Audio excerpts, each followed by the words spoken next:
I don't know what that means.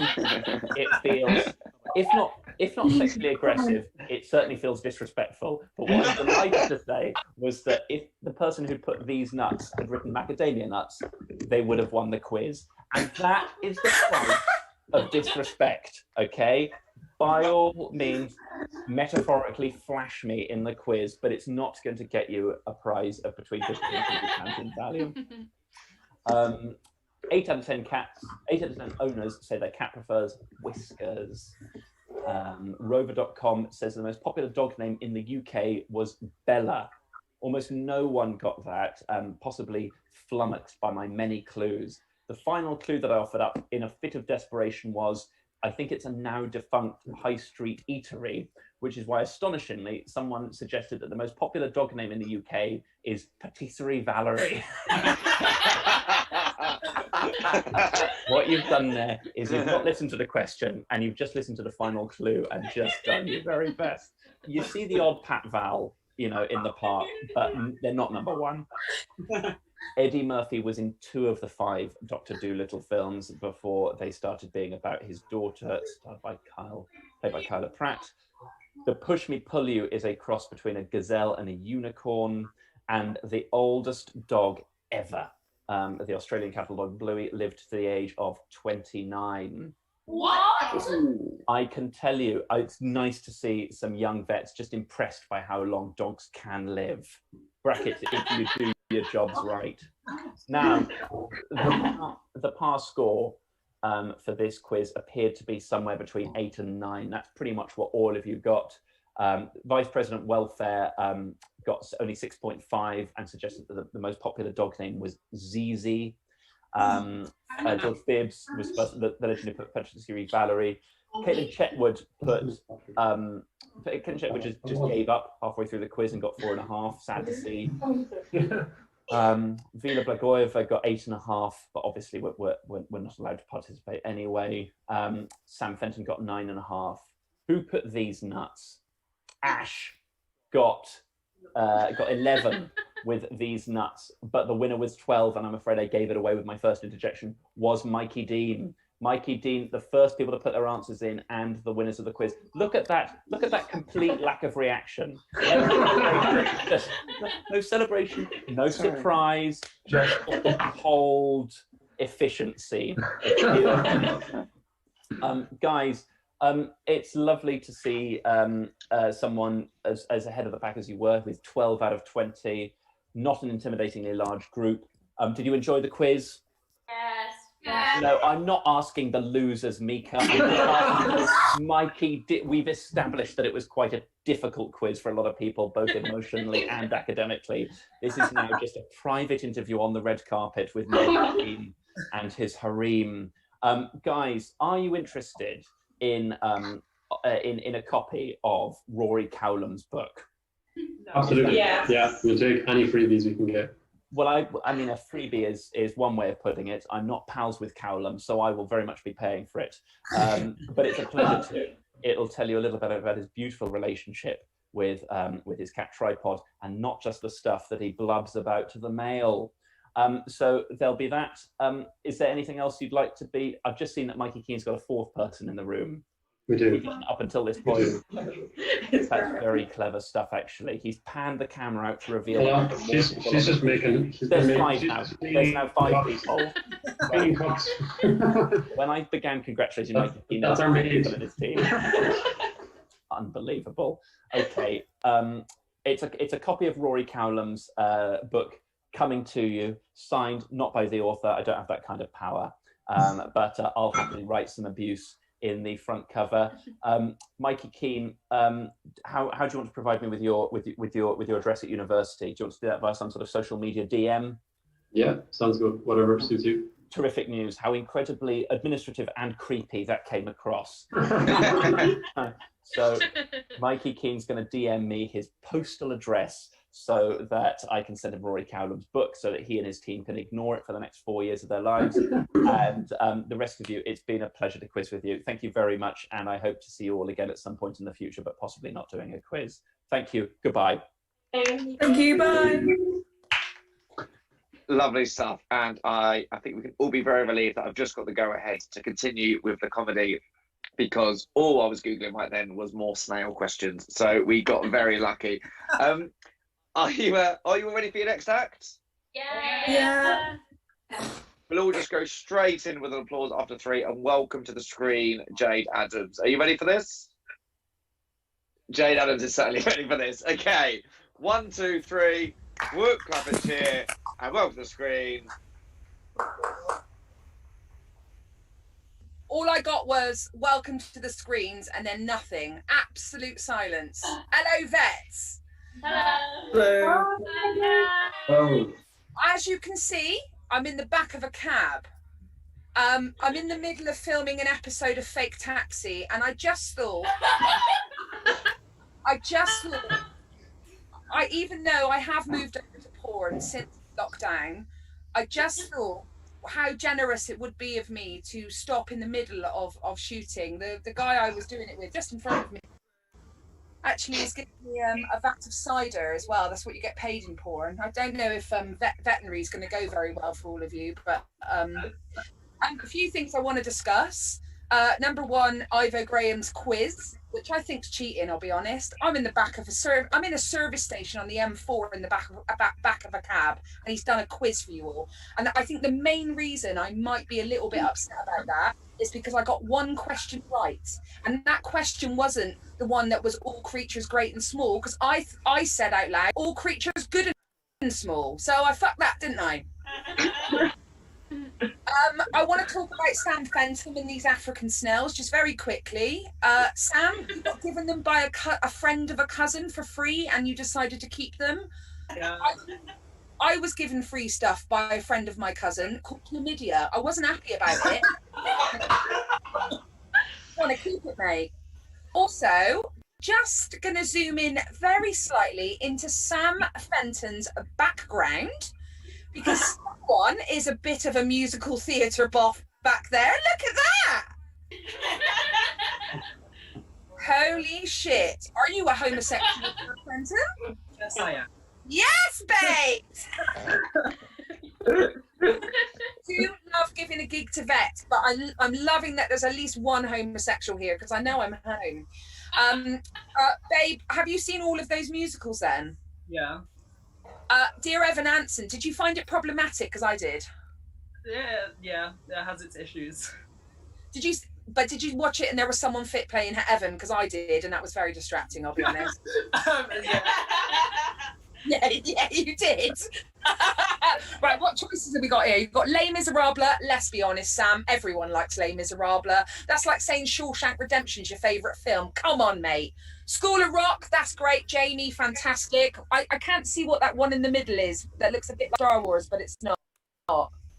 It's called Eugenius. It's basically a musical about comic books.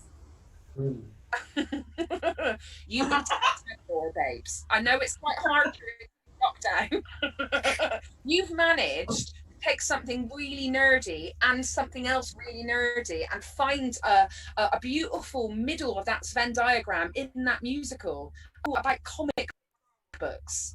Is it a bunch of teenagers sat around looking at girls without clothes on? Is that basically what it is? That's one of the characters. Is it? I knew it. Well, Sam Fenton, it's been lovely. And to the rest of you all, I wish I had some material about animals, but they don't let women like me have animals. And I'll tell you for why. There's a couple of reasons. Number one, I'm massively allergic to every animal, like all of them. Like there's not one I'm not allergic to. I even had a rat when I was 13 and she used to bring me out in hives.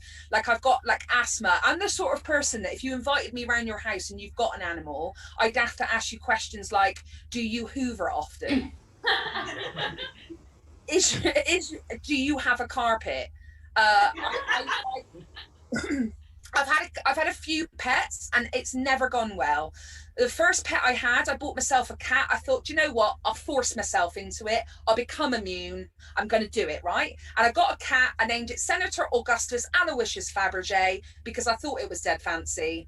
And Gus Gus, as I called him, he basically died week after I got his balls removed, and I think it was a real fight for his masculinity and my actual, because I let him go out for like a week beforehand, and then there was a real spate of like black kittens that popped up in the area. I mean, I don't know if that was my fault at all.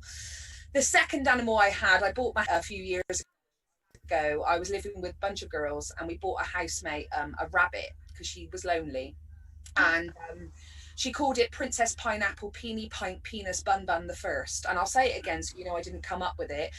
Princess Pineapple Peeny Pint Penis Bun Bun the First.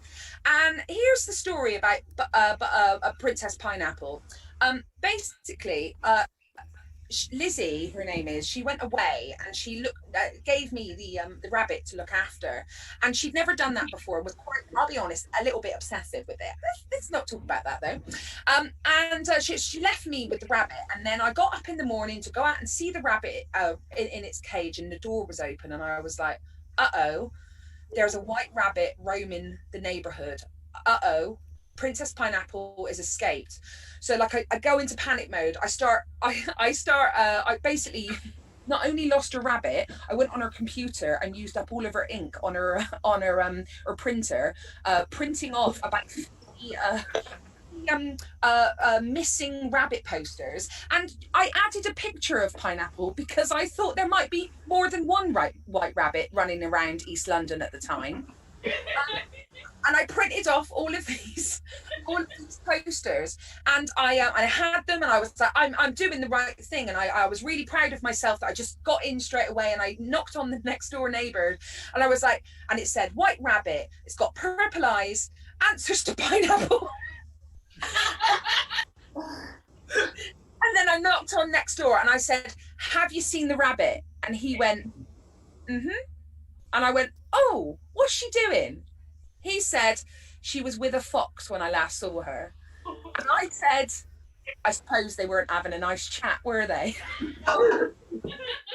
And then me and 50 of those flyers, I threw them in the bin, and I had to wait for the onslaught, which was Lizzie's emotions when I got home. Also, the other reason why I shouldn't be anywhere near animals is because, have you ever seen the Looney Tunes, Elmira? She basically, if you've never watched this before, you might be too young because you're all, what year are you all in? Is it varied? Is it varied? Yeah. Isn't like being a vet like 12 years of your life? No. Have you got like trained for 12 years? Like I went to university 15 years ago. I went to the University of Glamorgan. I know where. I chose that university because it was up a hill, and I thought I could lose weight if I lived up a hill. But it turns out taxis were quite cheap in South Wales, and I never walked up that hill once, but I did know a taxi driver called Dave who gave me spliffs. I didn't go for 12 years. I went for 4. I should have only done 3, but I just refused to finish because who wants to go out into the real world? Am I right? Anyway. What was I talking about? I was talking about, oh yeah, so the other reason why I shouldn't have anything to do with animals is because, are any of you like, why you're vets? Because this, I don't think any of you have experienced this before. Something called cute aggression. Now, the only reason I know what the name is because I Googled it. And it's basically, when you get a cute animal, you just want to you don't, but you want to fucking hurt it because it's too cute.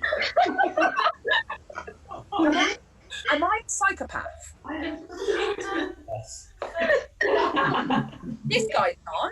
Okay, he feels triggered. That's fine. It's gone. Feeling very triggered by but I haven't ever hurt an animal. But you know, when a cat's sleeping, you just like, I like fucking up perfect things. Like if a cat's sleeping, I just want to rough it up a bit. You know, like wake it up. That's why I'm a stand-up comedian in the back of a taxi doing a Zoom gig to a bunch of vets, and it's not the other way around. So I really wish that I had some material on being a vet, but I don't. But I wanted to talk to you about a few things. Now, this actually, Sam Fenton and his musical theatre posters actually are very triggering for me because lockdown's been really difficult for a lot of people. I know you students are dealing with the fact that they tricked you and they told you to come to uni and now they've locked you away, and you're all very sad about it. But hold on your trauma because I think I beat you. Now, this next step to say is very troubling for me to say, but I feel I'm in a good situation. But basically, I've had a worse lockdown than everyone else, and there's a few reasons why. Okay, number one, it's not to do with Sam Fenton, but number one is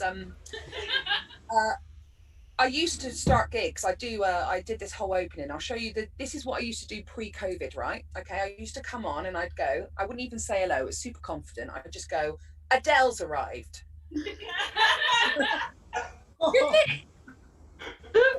Not anymore. I don't want to add to the cacophony of self-important gobshites who are talking about her weight loss, but what the fuck am I meant to do now, Adele? Hello, Eddie Izzard's arrived. Hello, Anne Haggerty has gone to a costume shop and come out as Bruno Mars has arrived. Yeah. I used to actually be an Adele impersonator. I when I first moved to London, I didn't get into comedy because comedian. Take a seat. You sure? That noise. What is that? Also, we need to talk about George Phibbs in a minute. I'm going to get there in a second. Just because I think you're just fabulous, and I'm going to tell you for why in a second. But I got to get to past this, and then Sam Fenton, and then I'll get to you, George. Chill the fuck out, all right, George? I'll get to you. So I was a Adele impersonator, and actually, do you remember that video that came out about 5 years ago where Adele dressed up as her own impersonator and like girls? And I was actually there. They called me up to do it as well, but I left because I didn't trust the BBC's motives because they weren't telling us what it was about, and they gave us some vague idea. And I'll be honest, I normally trust the BBC. I mean, they had that tiny thing with Jimmy Savile, but apart from that, they're a real stand-up company. But I didn't. I sort of ended up leaving. But I look at those 10. I remember those. Like, I'm a comedian. Like, I used to do it as sort of a comedy routine. But these girls are like impersonators. This is all they got. I bet they're looking at that photograph of Adele in that Jamaican bra with them Bantu knots and wondering whether or not they can get away with it. Because I can't. Not with this accent. So the other reason why lockdown has been worse for me than all of you lot is because, and Sam Fenton will feel this as well, I'm sure, Phantom of the Opera is no longer on at the West End. Oh my god. I'm telling you that for the first time, and I'm really sorry to trigger you, but it's not happening anymore because I'm a huge fan. I am a real fan of a real sympathetic story of a man who stalks a woman until she relents and snogs him, because nothing says I love you like persistent harassment and a person that gets in the bedroom of a woman uninvited. I love it. And I was really sad about this, but then there was a friend of mine. She's called Helen Bauer. She's another comic. You should check her out. She's very funny. Not as funny as I am, but, you know, we're in Zoom, so take your judgment and shove it somewhere else. But Helen Bauer phoned me up knowing full well how I would feel about this situation. And she said something to me that I think is very important for us to remember. That even though shows like Phantom of the Opera are no longer on at the West End, this does open up a few opportunities for regional towns to put on their own version of Phantom of the Opera. Because who doesn't want to see Phantom of the Opera done by the Basildon Players? Sam Fenton, are you with me? Yeah. Great. There we go. That's all I need. George, before I move on to another little bit of material, I just want to mention, babes, you look like a young Gomez Adams. I need a tango, babes. I mean, I thought that, I'll be honest, George, I thought that would get more of a reaction from you, but you're giving me no. I'm sorry. No, that's very accurate. Thank you. You look fabulous, is what I'm saying. And I'll be honest with you, you're putting everyone else to shame, darling. Thank you. Okay, great. I mean, I love Zoom gigs. They're always smashing. I once did one of these for Selfridges, the department store. You know, everyone was doing like stuff for charity and pretending it was charity, but actually it's because we all like to perform to strangers, and then they stopped that from happening. But I did a gig for Selfridges, and it went out to the Middle East. And when I was singing, someone offered to cut my head off. So this is actually going much better than that. I want to tell you about something else. Now, this is the thing I'm going to finish on. I've been, you know, there's a lot of sort of national news going on at the moment that's quite scary. And I know it's like we're all sort of obsessed with it. We're looking at our phones all the time. I mean, so many people are on their phones trying to save the world and all of that, you know, trying to save people from, you know, the sorts of people that make phones. But anyway, so it's important that we find a way to get off of national news. And I've got a suggestion for you. Now, all of you will be from somewhere, and wherever you're from, there will be basically a local news thing for you. Now, where I'm from, as you can tell by the accent, I'm originally from Japan. Congratulations, you were correct. I'm actually not. I'm from Bristol, famous for hot air balloons, Banksy, and slavery. Sorry about the last one. So Bristol, actually, I'm not there anymore. As you can tell, I'm on the M4. It's cheap rent here, I tell you. Bristol, I keep abreast of the local news. Number one, because whenever you read the news, you can hear it in a West Country accent. It makes it very funny. But number two, because great things happen. Now, a couple of years ago, I found on the BBC West Facebook page that Bristol had its own very earthquake. Now, none of you have reacted to that. I will tell you it was 4.4 on the Richter scale, which is quite massive. It will tip over a plastic deck chair. Thanks to basically my mum. I mean, earthquakes don't happen in the West Country. The closest you'll get to it is being in a Portaloo at Glastonbury Festival and someone tipping you over. This is. So I went on to the BBC West Facebook page to have a look at where all the Bristolians were when the earthquake struck. And I thought I would leave you with some of my favourites. Now, the update said, it was crazy. We had over 50 calls in 15 minutes. I'll be honest, this is the same news department that covered the Fred and Rose West murders. I wouldn't call this crazy. I'd say it was more nuisance to the battery, but we'll carry on. So one woman said, the coffee in my mug trembled, so I looked out of the window. Now, I'm not too sure what she was expecting to see out of the window. A T-Rex on its way to Bristol Temple meeting. A 4.4 tremor, babes, not a fucking Jurassic Park, you bellend. Next one, a woman called Sue. She wrote, I thought there was a gas explosion. I nearly went next door. I don't know what for Sue to go next door, but you better open it. We'll end up in each other's houses wondering what the fuck's going on. Next one, I'd say this was my third favourite. A guy called Paul. He wrote, I haven't seen this many people out in the street since last Saturday. What happened last Saturday? What happened? My second to last favourite one was a guy called Robert from Frome. He said, the clock in my car went forward 2 hours. What was that? Now, I think that we're focusing way too much on the internet about what politicians are up to, because there was a man in Frome who travelled in time in 2017 and none of you even noticed it. Priorities, vets. And then my favourite one of all, and I'm going to leave this with you because I'm in the back of a cab, my taxi driver's there and we need to get home. But my favourite one of all was one, I was actually my auntie Tina. You don't know her, but she was a woman who gave me alcohol for the first time at the age of 6. Auntie Tina, she wrote, I'll do an impression of her actually, fuck it.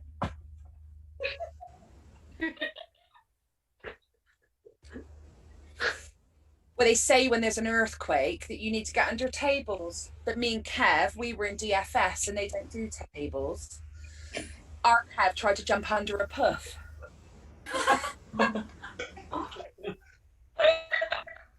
Now, the problem with Zoom is that my ex, one of you lost your shit at that last punchline. But what happened with Zoom then is too many of you laughed and then I heard nothing. So I'm gonna leave with my head held high and my dignity intact, because I will just say something. I attempted 20 minutes of stand-up in the back of a cab. Ivor Graham did a fucking quiz. Good night.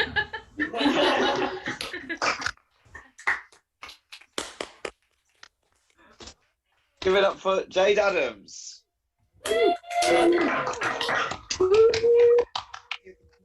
Right.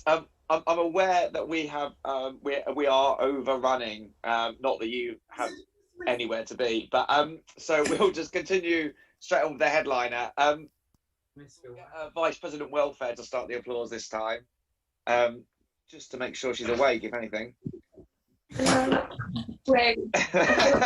Here we go. No pressure. You all go on 1. Everyone will join you on 3. And oh, you're okay. We should probably pick someone with the internet. I've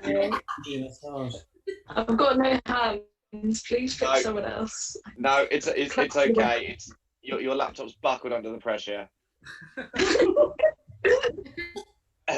No, that's fine. We'll go to let's go to Adam Cox, who's staring at his phone there.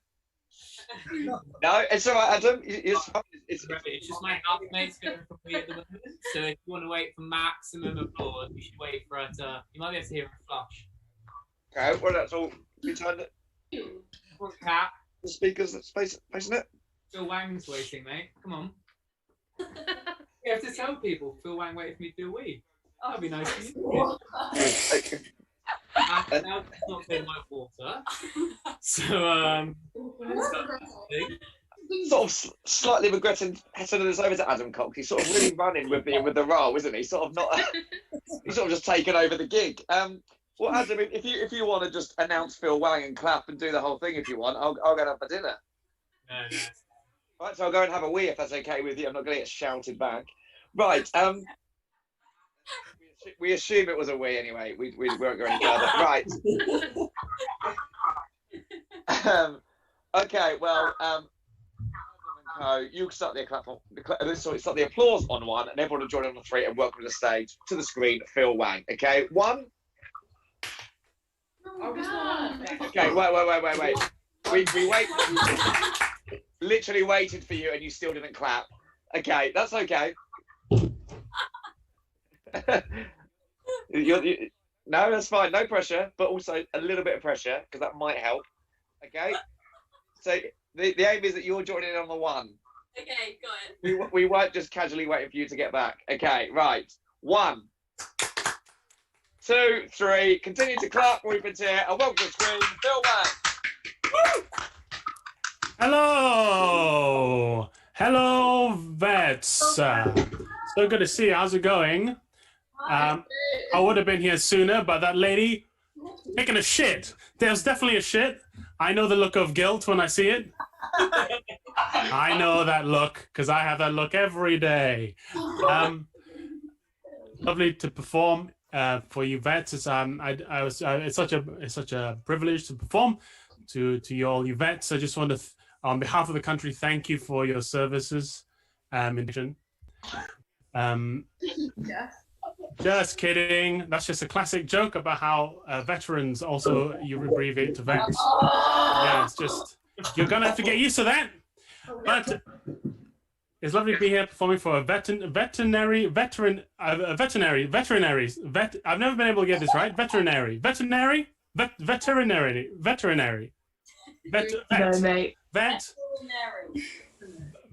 Vet. We'll stick with vet.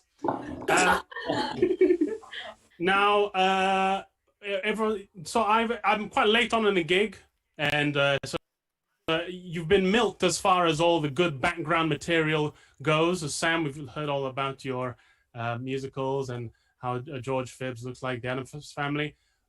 So I'm just going to go around the grid and roast everyone just based on their name.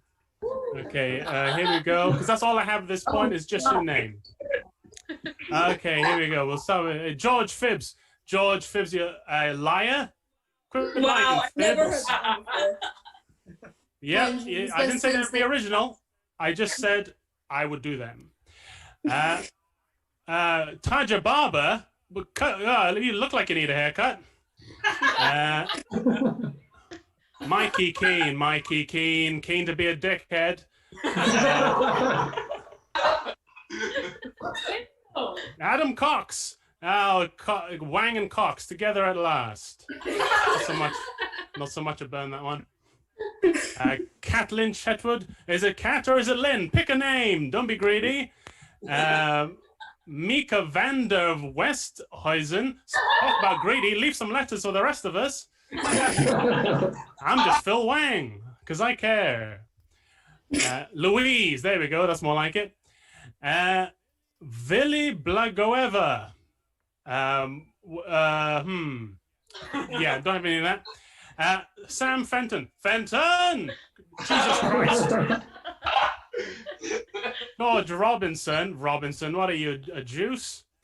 And Jack Conway. What have you been conned out of? Lights? Okay. Jack Conway screens right down. Oh, wed more? Wed less. You got too many wives. Okay. Killed a couple of minutes. All right. Yeah, I got everyone there. I got everyone pretty good. Okay.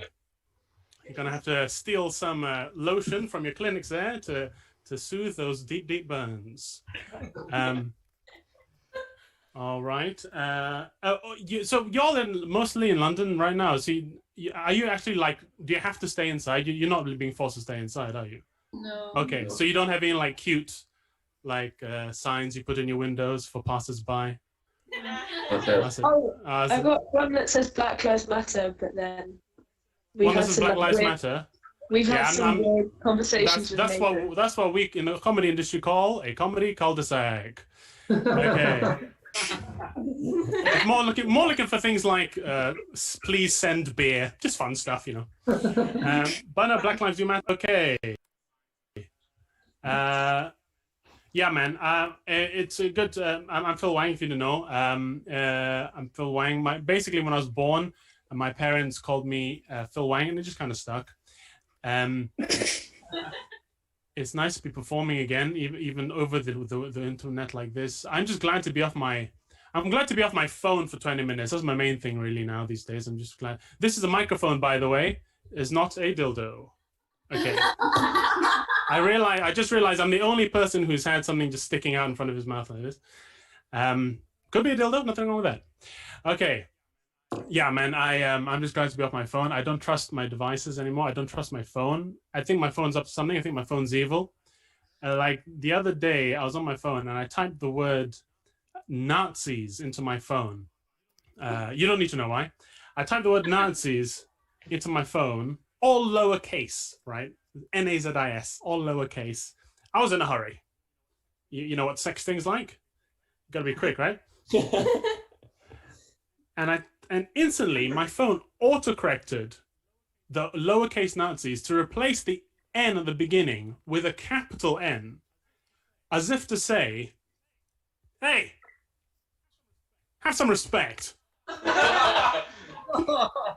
Those are Nazis you're talking about.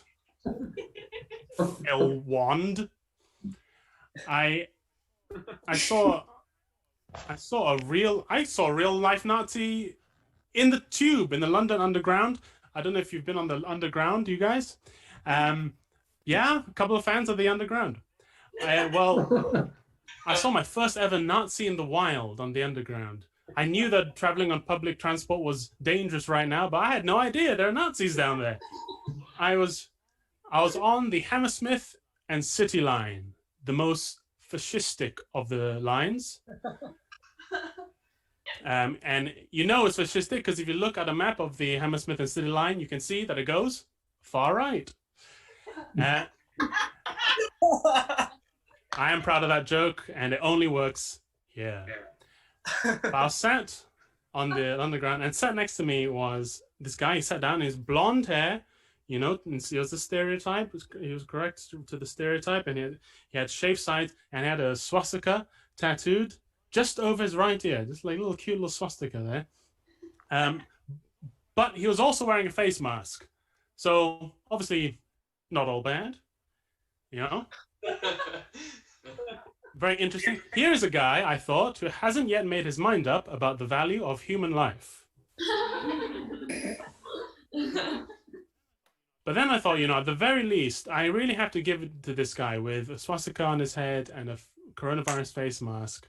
At the very least, he had really nailed the most 2020 look imaginable, having a symbol of racial hatred and a viral face mask on. You know, because nothing says 2020 like wanting to flatten the Jews and the curve. I'm glad you like that one. That's the end of the Nazi stuff. which is not something most people get to say in their jobs. It's a scary time, you know, but I don't think it's the scariest time. People are going like, oh, this coronavirus is the scariest time ever.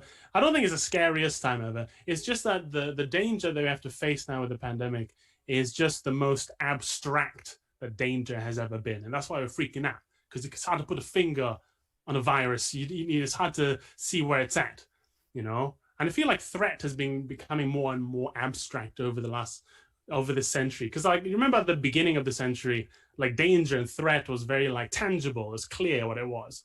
You know, after 9/11, threat was just like, you know, the thing we were supposed to look out for was just a guy just covered in bombs going, ah, I'm covered in bombs. And so you'd go, okay, I'll stay away from that guy. Problem solved. And then threat started becoming more abstract. Then threat was unattended packages. You know, now there wasn't even a guy involved. Now there was just a package, and it's up to you to figure out its status of attendance. And so we'd always be on the look, you know, and go, oh, we see a package, and we go, oh shit, the package is unattended. Quick, someone attend it. And someone would just run over and stand next to it, and we'd all go, oh, phew, that was close. But now, with the coronavirus pandemic, threat is the most abstract it's ever been. Now, the thing we're told to look out for, threat is now just like a surface. Be careful, beware of a surface, everyone. You'll be fine as long as you stay away from surfaces. I don't know if you had a look, but I had a quick check on my house. Surfaces fucking everywhere, man. Everywhere. It's a death trap, this place. It's ruined my social life. Someone invited me over to dinner the other night. He's like, hey, you want to come over to my house for dinner, Phil? I was like, yeah, maybe. Just quickly, it's nothing really. Do you have any services over there? What are we having dinner on? A table? Why are you trying to kill me?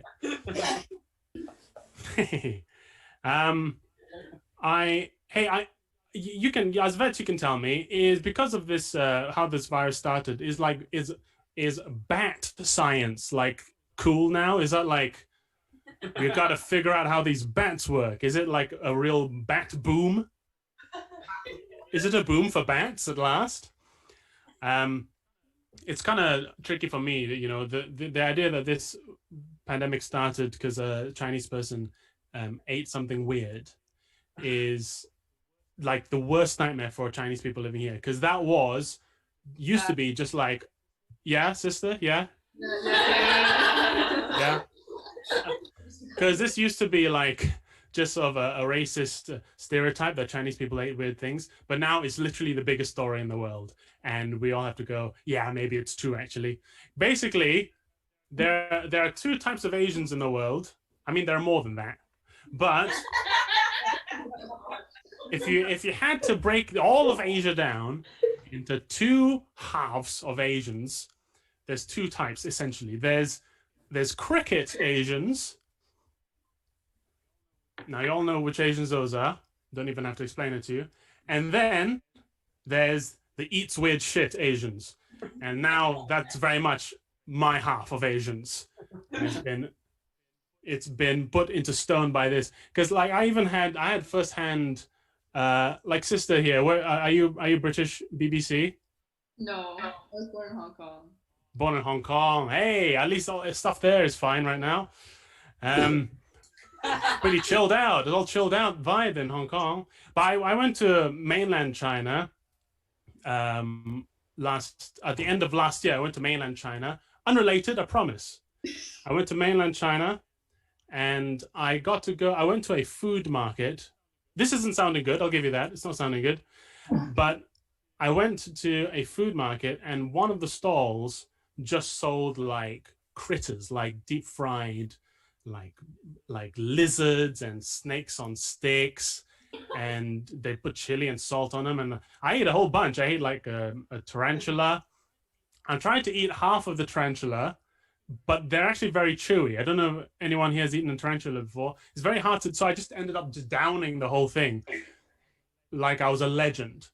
And I ate a centipede. Good thing about a centipede, plenty of drumsticks. No one goes about. I ate a whole centipede, and like it just felt, it's like kind of just not so weird there. Like, you know that nursery rhyme, there was an old lady who swallowed a fly. I don't know why she swallowed a fly. Perhaps she'll die. And then she goes on to eat a spider to catch the fly, and then a cat to catch the spider. And she keeps eating larger animals because she now regrets eating the animal before. Like, in the West, that nursery rhyme is just a cautionary tale about how sometimes the solution can be worse than the problem. In China, that nursery rhyme is just a description of a delightful tasting menu. 7-course meal. Sorry, what was that? 7-course meal, exactly. Finishing with horse, very avant-garde. We do that in Europe too. What was that? We eat horses in Europe too. So. You eat horses in New York? Europe. Europe, okay. Yeah, but not intentionally. That was an accident, which turned out to be fine. Like, no one got sick, so I guess we can eat horse. That's how cuisine expands. But you have to give it, like, sister, what's your name? Hong Kong sis. Oh, Vanessa. Vanessa, good Chinese name. Well, Vanessa. Hey, I'm Phil. Who am I to complain? Yeah, man. Do you eat meat, Vanessa? Yes, I do. Okay. I feel like for me and Vanessa right now, this is an especially hard time. The pandemic has made it especially fraught for Vanessa and me, because this pandemic started in a meat market in China, which means that if you're going to be lazy about it, you can blame two groups of people for this pandemic: Chinese people and meat eaters. Oh, God. Now, I am both. Exactly. I'm also both of those things, Vanessa. I'm both of those things. I'm Chinese and I'm a meat eater. Now, one of those things I can't change. Obviously, one of those things, no matter how hard I try, I can't do anything about. And the other thing would require some sort of facial reconstruction to look less Chinese. Like, how am I going to do that? That sounds expensive and painful. Michael Jackson did it, so you can too. Yeah. Who did it? Michael Jackson. Michael Jackson? Yeah. I guess Scarlett Johansson would be the better choice, I guess, for us. She's always swapping in and out. And good for her. Who can blame her? It's tempting. We have a good time. So basically, but do you have any vegans in the Zoom? Yeah. Zoom? Hi. I guess there must be like a high concentration of vegans among vets. Is that true? We have a society. We have a whole vegetarian and vegan society at this. Right. Okay. Okay. Do the vegetarian students find the surgery harder than the non-vet students? Okay. No idea. Interesting. It's just right. So the vet. Okay. Right. Okay. You know what? Now I think about it. If I did employ a vet, I don't know if you employ vets, but if I did employ a vet, I would be glad of the vegan ones because they'd be less tempted to eat my pet. But I mean, you know what? The vegans are right, man. The vegans are right about this whole thing. You shouldn't cram animals unnaturally close to one another in cages because it'll all end in tears. And to be fair, the vegans have been very graceful. This was their prime I told you so moment. And they didn't take it. They're not taking it. They've been very good. But I think that's because vegans are very smug right now because vegans know that this is their world now. The coronavirus world is their world. The coronavirus era is the era of the vegan because who better equipped to thrive in the age of the coronavirus than someone for whom a loss of taste would be a blessed relief.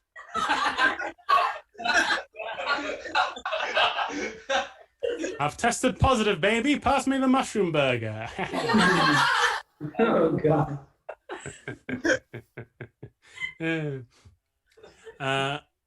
Are you guys, are all your lectures online at the moment? Yeah. That's pretty neat. Okay. Is there any kind of social thing going on? Do you see each other in the flesh in any capacity, in any context? Kind of. None at all. Practicals, yeah. Like technically. Practicals. Oh, okay. As practicals like cutting cats' heads off and stuff, Oh, wait, no. just to see how they take. I don't know about you guys. I found lockdown pretty hard. I was just locked down here in the flat, also in London, you know. Lockdown was hard. It was boring. It was, you know, lonely. But on the plus side, I did go up a bra size. So, which actually solved the previous problems of being bored and lonely.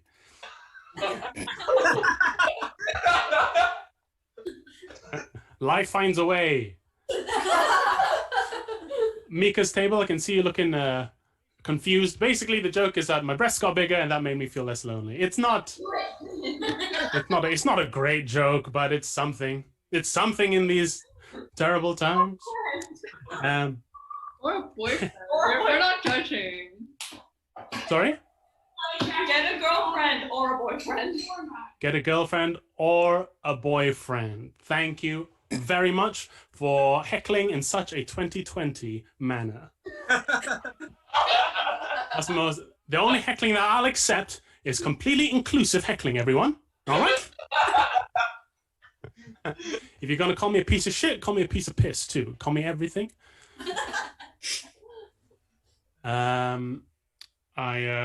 Is this a fresher? Are you guys freshers?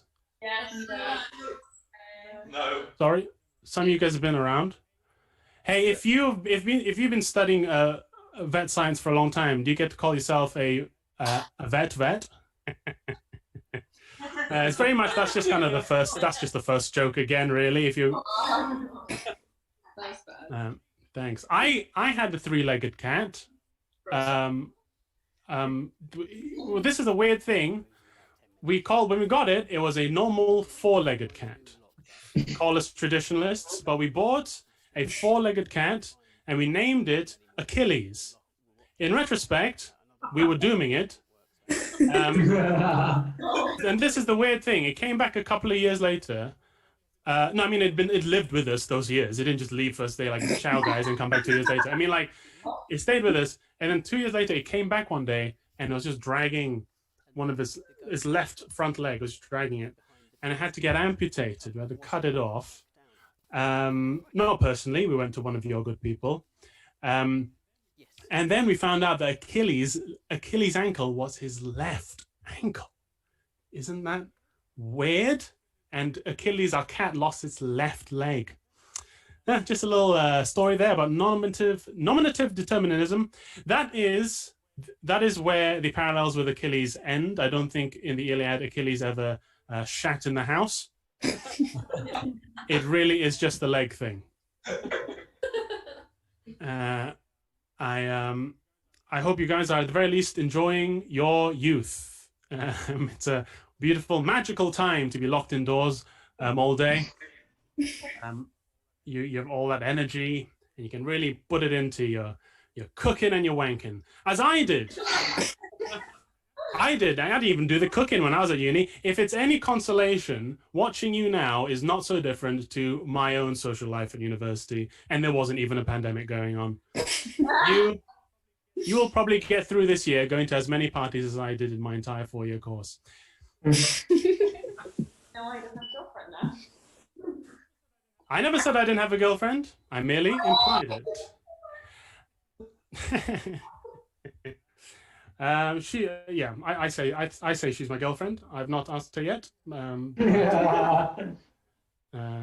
she's very sweet. Anyway, I'll do a couple more jokes and I'll leave you guys to your wonderful years. I'm just going to end on this. It's just something that's been bugging me recently. Why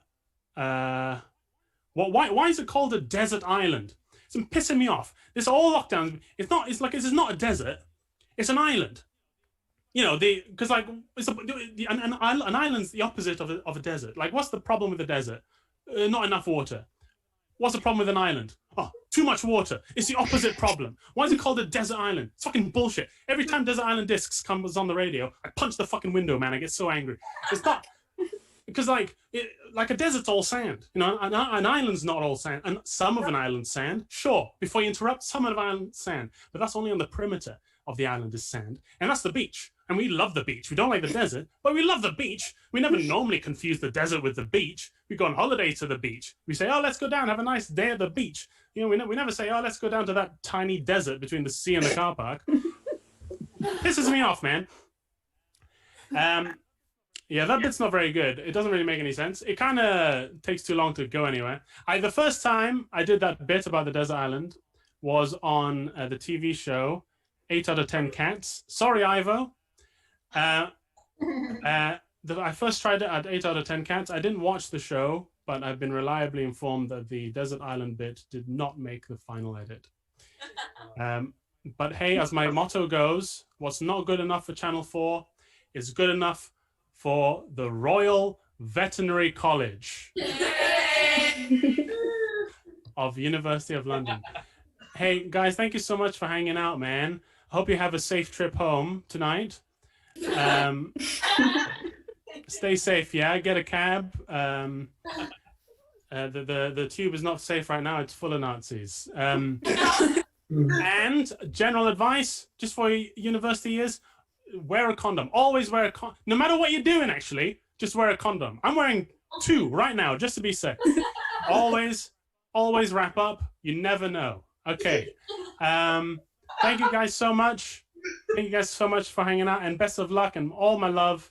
And I'll see you in the future when one of my goats gets run over in a mysterious way. Bye-bye. Bye.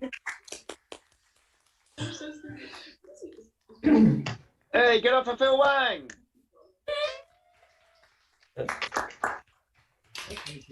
When you all make noise at the same time, it goes quiet. I wish I'd known that at the start. I wouldn't have. Never mind. Have you had a good time? Yes. Yeah. How are you doing, Adam?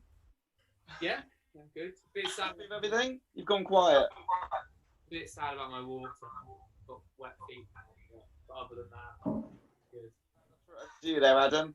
Great chat. Right. That was good fun. I had fun with it. Because they're deserted islands, so it's just a deserted island, a desert island, and then we started saying it, desert island. I'd like to teach you something back as well. Why not? You've taught me some things. I'll teach you some things. Give it up for the Actually Saw. We had Ivo Graham. Too much, or Jade, because they have already gone, so it's fine. We had Jade. You still going, of course. And we had Phil Wang. That's for Sam Fenton. Or is it Shrek, Donkey, and Fiona? Stars of the night. Well, go and live your lives. Do what you want. I'm going to go have some dinner. Have a good evening. I'll be Jake Lambert. I'll see you soon. Bye. No.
CQ people.